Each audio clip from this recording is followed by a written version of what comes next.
Parlamentar ambientalista com a nossa nova maneira de comunicar com os nossos podcasts. Já está bombando. A gente, tudo que começa na Frente Parlamentar Ambientalista tem sempre repercussões e boas repercussões, porque nós trazemos aqui para falar com você sempre os melhores e as melhores que fazem política pública no país.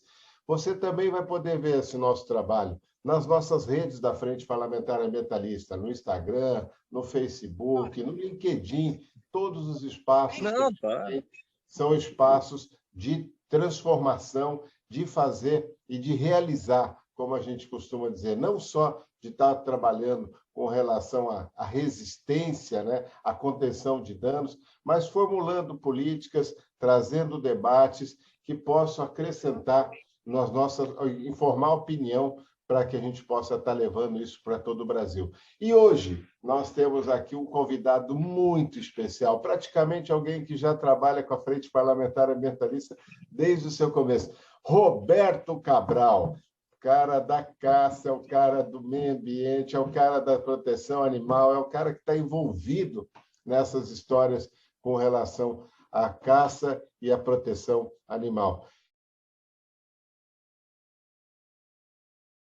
Ô, Roberto, eu acho que essa questão da caça ela está impactando demais, primeiro, pela questão dos armamentos, você tem um exército que deveria controlar, como estava aí previsto, e que perdeu o controle total, né? As milícias, o crime organizado hoje está na arma, e também, lógico, aqueles que se escondem atrás da história da caça. O que você conta para a gente desse PL? Como é que está isso? Onde é que avançou? O que parou? Como é que está essa questão desse PL que deveria regulamentar a prática da caça? Então, o que aconteceu foi um PL, e aí ele foi relatado, né, pelo deputado Nelson Barbudo, e nessa relatoria um monte de mentiras, falando que a caça contribui para a conservação, não contribui para a conservação.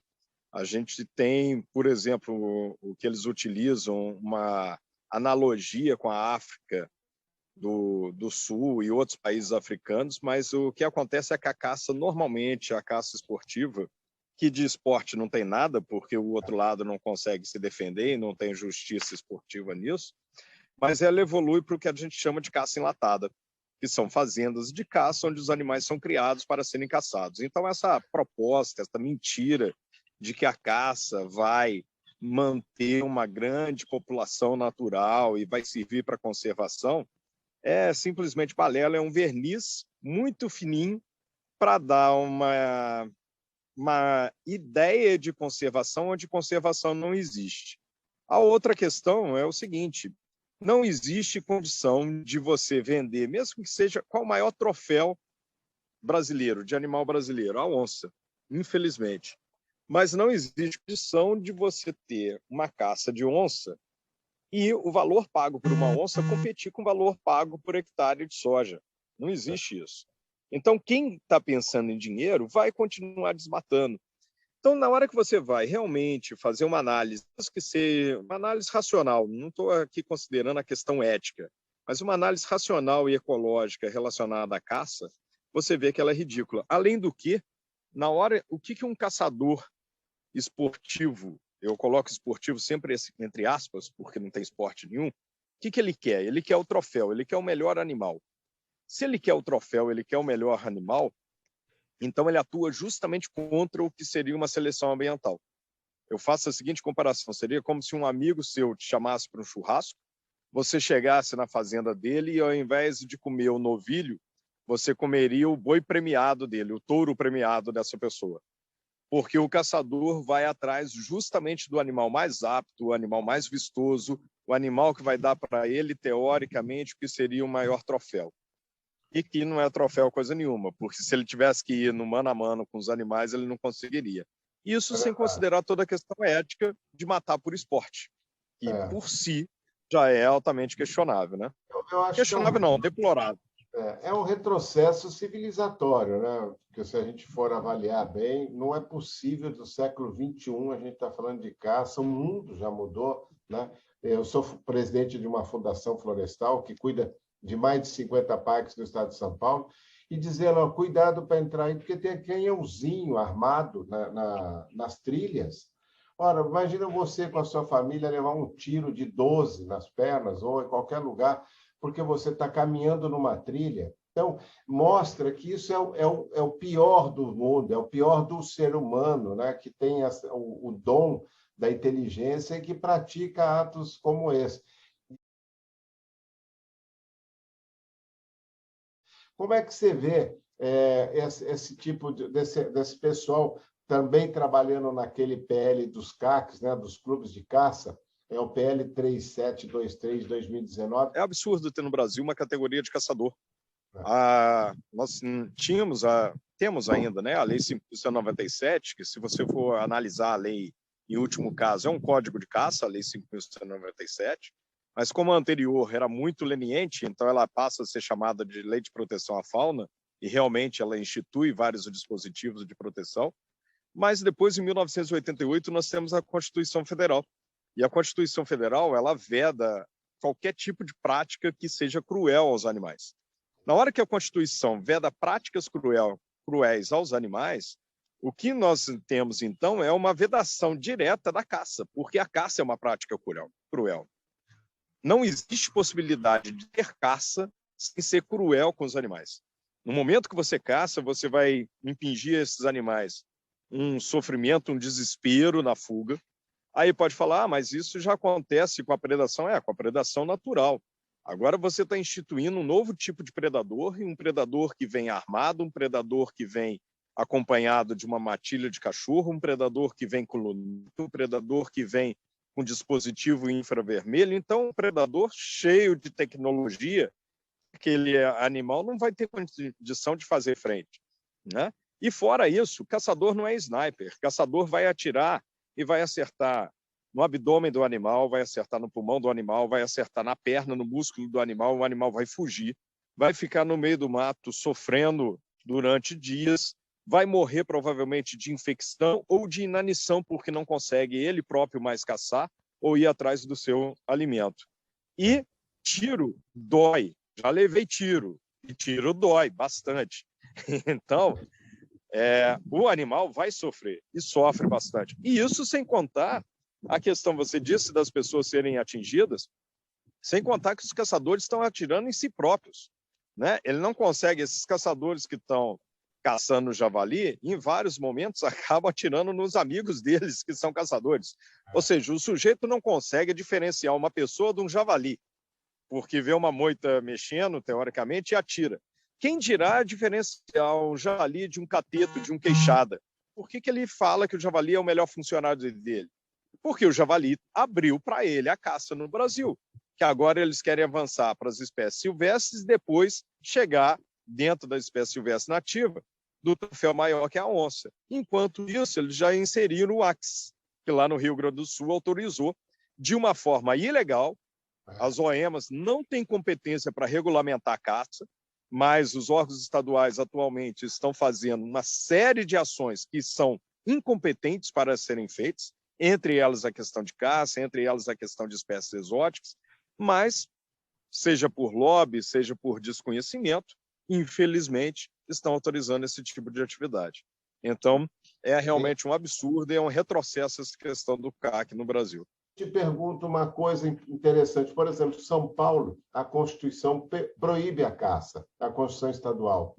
E aí você vê órgãos como a EMA, que são hoje dominados por esses interesses, né? Como é o IBAMA hoje, como é o Ministério do Meio Ambiente, com esses grupos que estão para atender esses criminosos, né? Então, a gente precisa ter muita atenção. Quantas vezes denunciamos isso? Se não é por interesse direto fazendo, pelo menos pela omissão, a gente percebe isso avançando. Como é que você percebe isso hoje? Você deu o exemplo do Rio Grande do Sul. Em outros estados, quando você tem aí, por exemplo, o IBAMA, que você sempre trabalhou, sendo desmontado e deixando acontecer isso de forma livremente, como fez com garimpo, como vem fazendo com desmatamento, com fogo, com tudo. Como que você vê isso também na área de caça, nesses órgãos ambientais? Então, eu vejo a primeira questão é o seguinte: como população humana, como humanidade, é um absurdo que depois de uma pandemia justamente relacionada a um uso incorreto dos animais, a questão de caça de animal, de venda de animal, de tráfico em feiras livres, justamente nesse momento que a gente ainda não conseguiu, inclusive, sair totalmente da pandemia, que só no Brasil mais de 600 mil, quase 700 mil pessoas agora, né, morreram em decorrência disso, uma série de prejuízos econômicos. O mundo e o Brasil ainda se curva à proposta de um grupo minoritário, que são os caçadores. Em pesquisas mostram que 93% da população brasileira é contra a caça, e o Brasil ainda se curva a esse grupo para deixar com que eles caçem, matem animais e queiram consumir, inclusive, animais. Ou seja, não só arriscando os animais e fazendo-os sofrer, mas também arriscando a saúde, né? A questão sanitária do Brasil. É inadmissível isso. Não, eu fico indignado, eu não consigo entender como que racionalmente a gente possa aceitar isso. É aquela questão de que, mesmo que eu não goste de animais, mesmo que eu não esteja nem aí para o meio ambiente, poxa, se eu for olhar o aspecto de saúde, não seria para a gente ter caça. Era para isso ter sido superado na pandemia, ou em decorrência do que aconteceu na pandemia. Inadmissível que servidores concursados e especialistas em determinados assuntos sejam chefiados por indicados políticos e amadores, e muitas vezes incompetentes nesses mesmos assuntos. E na hora que eu tenho essas indicações políticas, acontecem essas aberrações. Quem entra e está chefiando a instituição acaba se curvando a interesses particulares, a interesses de determinados grupos, ao invés de cumprir aquilo que a instituição, por lei, é determinada a fazer. No caso do IBAMA e no caso dos órgãos estaduais, a proteção ambiental. Isso é um absurdo e a gente não vai conseguir solucionar essa situação enquanto não der autonomia para o serviço público. O serviço público precisa de autonomia. Eu costumo dizer que hoje, em várias situações, o DAS, né, que é o cargo comissionado, se tornou a propina mais fácil que existe para determinado grupo pagar. Porque o que acontece? As pessoas fazem determinadas coisas só para se manterem no cargo, então elas acabam sendo omissas no dever que elas deveriam fazer, só para se manter no cargo. Imagina um grupo de pessoas escusas conversando. Não, a gente vai ter que pagar o fulano para liberar a caça em determinado local, ou fazer determinada ação, ou deixar de fazer determinada ação. E aí alguém pode perguntar, tá, mas quanto que a gente vai ter que desembolsar para pagar aquele fulano? Aí a pessoa, não vamos ter que desembolsar nada. Só politicamente a gente mantê-lo ali no cargo. Ele vai receber o DAS dele e a propina dele é esse DAS. Porque ele não tem coragem e não tem competência para agir como deveria agir, tecnicamente, em favor dos interesses da população brasileira. Não, aquela pessoa acaba agindo no interesse de determinado grupo. Então, as instituições precisam ter autonomia para não se curvarem a interesses particulares escusos, para ela realmente poder cumprir o que manda a legislação e o interesse da população. É o famoso pau-mandado, né, meu? O cara está lá colocado para fazer esse tipo de coisa. E me diz uma coisa, quais os lugares, os estados que a gente tinha mais denúncia com relação à caça? Por exemplo, como eu vejo na Bahia, no sul da Bahia, onde a caça, e ainda usam os índios lá para dizer que é coisa de índio que está fazendo. Quais os lugares que a gente tinha mais problema no Brasil? Então, a gente tem uma diferença na questão da caça de acordo com o local que nós estejamos no país. Se eu vou ali para a região de Santa Catarina, Rio Grande do Sul, ou seja, o sul do país é uma caça mais esportiva, né? Entre aspas, o esportivo, mas era o que antes eles tinham a caça de pena, tinham temporadas de caça, até que se entrou em 2007 com ação contra essa atividade e acabou por decisão do Tribunal Federal Regional sendo proibido. Era a caça da perdiz, era a caça da perdiz, essas coisas. Né? Isso, exatamente. Na hora que a gente vai ali, igual você citou, para o Nordeste, e ali também na região do Sudeste, Minas Gerais, a gente já tem uma caça que eu chamo de iguaria, que é mais ou menos o que acontece na Amazônia, mas numa situação um pouco diferente que eu vou explicar. Que é o seguinte, as pessoas, na maior parte das vezes, têm acesso realmente a outro tipo de proteína, mas gostam daquele tipo de produto.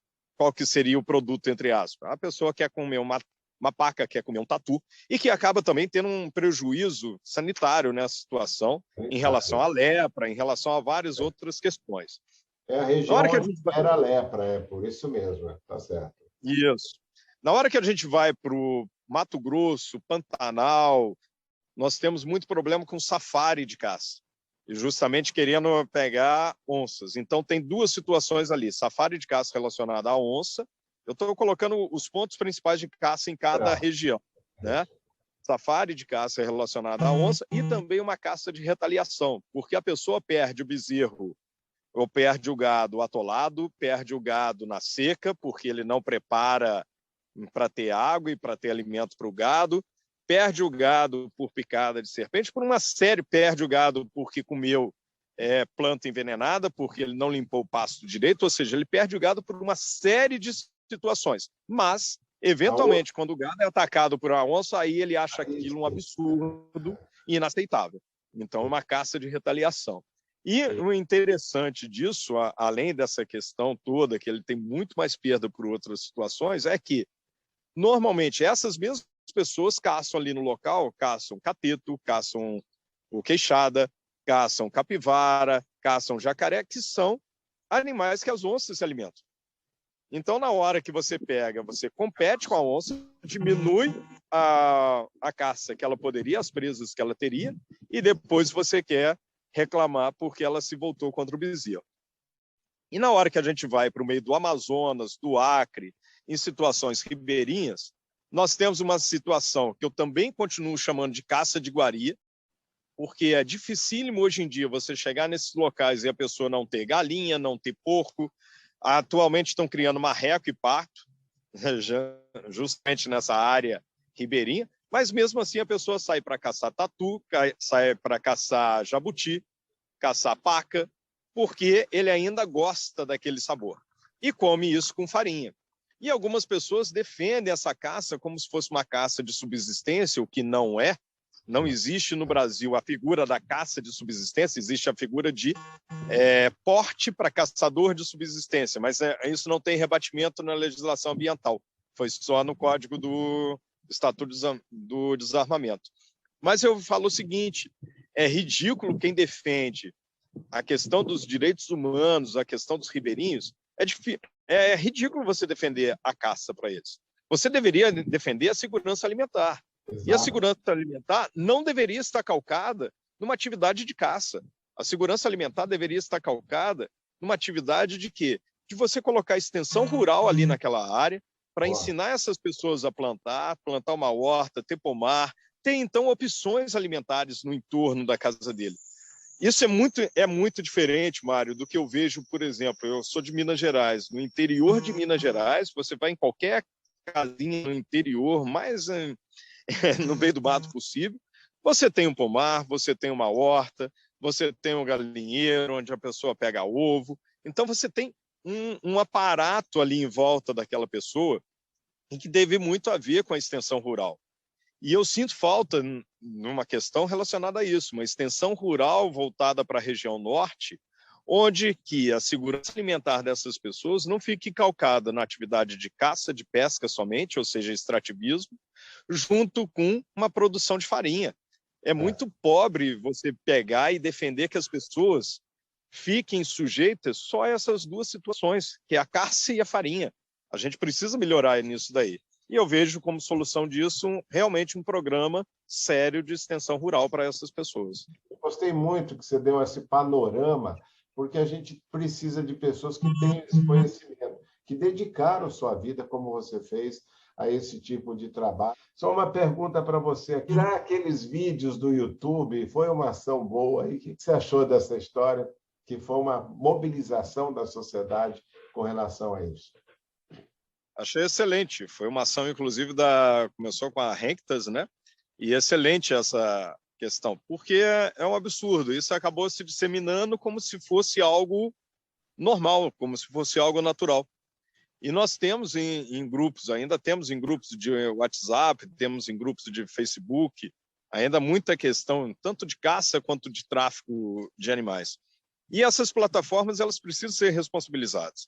Elas não podem se eximir da responsabilidade delas, falando que elas não conseguem ou não tem como solucionar esse problema. Elas têm tecnologia para solucionar esse problema. O Facebook, ele consegue... O Facebook tem reconhecimento facial. O Facebook consegue reconhecer você pela sua face. Então, vai falar que não tem tecnologia para ver quando o animal está sendo vendido, ou então uma questão de caça, por exemplo. Então, essas plataformas, elas precisam realmente ter a sua contribuição social, a sua contribuição para a civilidade da sociedade. Não pode ser a internet uma terra de ninguém, uma terra onde crime é praticado. E eu vejo, infelizmente, muitas vezes essa questão do que o crime ambiental é deixado de lado. Parece que não é crime, né? O crime ambiental parece que não é crime. Em determinado momento, no Congresso Nacional, estava sendo discutido, e depois agora deu um tempo, parou, a questão da revisão do Código Penal.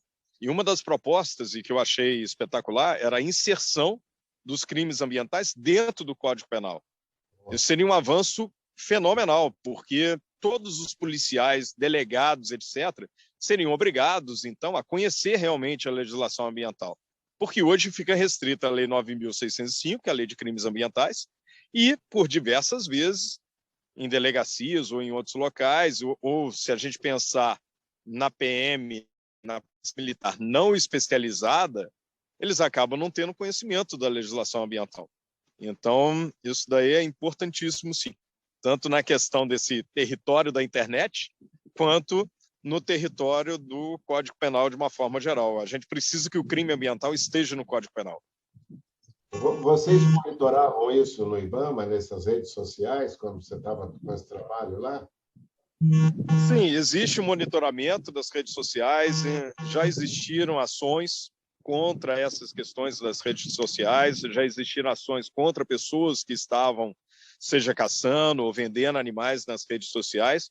Só que aí a gente tem dois problemas. É o mundo, né, a escala que a rede social consegue atingir, e o outro problema, além da escala que a rede social consegue atingir, é ainda uma deficiência da nossa legislação ambiental.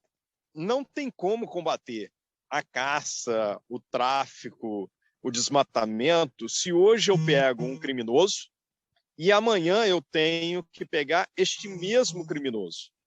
E depois de amanhã, além de pegar esse mesmo criminoso, eu vou ter que pegar as outras pessoas que se tornaram criminosas porque viram que o crime compensa no Brasil. Exato. Então, além de pegar o desmatador de hoje, amanhã eu vou ter que pegar o desmatador de amanhã que percebeu que o de hoje desmatou, ganhou dinheiro e nada aconteceu com ele. O traficante, eu vou ter que pegar o traficante de hoje e mais os outros que se formaram porque perceberam que vender animal hoje no Brasil dá lucro e quando você é pego não acontece nada, você sai da delegacia na nossa frente. Então, a gente precisa mudar essa legislação para que realmente os criminosos ambientais fiquem presos, que eles realmente sejam punidos. Né? Sem isso, não tem IBAMA, polícia ou a EMA que resolva a situação. Interessante que você está falando, porque eu vejo também quando o cara é pego e tudo, o juiz paga uma cesta básica, quer dizer, deu o troféu para ele pagou barato para poder sair desse crime, né? E até coisas como na novela, que tivemos aí Pantanal essa semana, mostrando o cara não mata onça porque isso é crime e tal, ajuda um pouco a gente. Mas eu acho que o mau exemplo vem de você não ter uma política, é exatamente isso. Você faz ali uma contenção com uma ação do agente que tem que fazer isso, mas o juiz lá libera e dá o prêmio com uma cesta básica que nem vai ser entregue, às vezes, para a comunidade. A impunidade começa na delegacia, que é mais fácil para o delegado lavrar o TCO, o termo circunstanciado de ocorrência, do que abrir um inquérito e tentar ver se tem outros crimes acessórios, né? Justamente porque o crime ambiental acaba sendo um crime de menor potencial ofensivo, em geral de 6 meses a 1 ano, na maior parte deles, e é coroado no judiciário quando essa pessoa recebe uma cesta básica, por ter transportado, por exemplo, 500 canários, sendo que venderia cada um a R$20, e a 16ª vez que ele faz isso. Então, você vê, ele ganhou alguns milhares de reais e vai pagar uma cesta básica. Ele sai rindo e vai continuar no crime, vai continuar a atividade criminosa dele. A gente precisa mudar essa legislação. Sem isso, não tem como evoluir. Bom, eu estou aqui, acho que tem um monte de perguntas. É impressionante que estou vendo tocar o seu celular, o meu também, de gente que já fica falando assim, sabendo que a gente está fazendo esse podcast, pedindo para fazer essas perguntas. Tem muita gente hoje falando do Pantanal comigo, tem o pessoal lá de Santa Catarina, que está incrível, e ainda acabou de chegar aqui uma denúncia falando sobre caça no Paraná, aqui do lado, na nascente do Rio Ribeira, que os caçadores tocaram fogo na casa de uma RPPN, onde a gente tem proteção. Você vê o nível de gravidade que está hoje a situação da caça. Qualquer pessoa que se manifeste contra a caça hoje é alvo. Isso a gente precisa fazer. Eu sei que você sempre foi alvo, Roberto Cabral, mas agora nós vamos fazer o alvo do bem. Você está na frente parlamentar, que é a sua casa, você que sempre foi um apoiador da frente parlamentar, e a frente parlamentar agradece muito a sua presença aqui, estando com a gente. Você vai poder ver a gente nas nossas redes sociais também, LinkedIn, Facebook, YouTube, todos eles a gente está trazendo esse tema para você formar opinião e ajudar a gente nessa luta em defesa da vida. As suas palavras para encerrar esse momento e vamos à luta, companheiro, que eu estou... Obrigado pela oportunidade, muito legal te ver de novo e poder conversar contigo. Está no caminho certo, meu irmão. É gente bom que tem você ali nessa história, juntos, fazendo a Frente Parlamentar Ambientalista. É isso aí, mais um podcast. Obrigado, gente, por estar junto. Vamos à luta! Resistência e luta, meu irmão. Obrigado, Cabral. Vamos nessa. Parabéns. Obrigado, Mário. Obrigado a todo mundo. Até mais. Okay.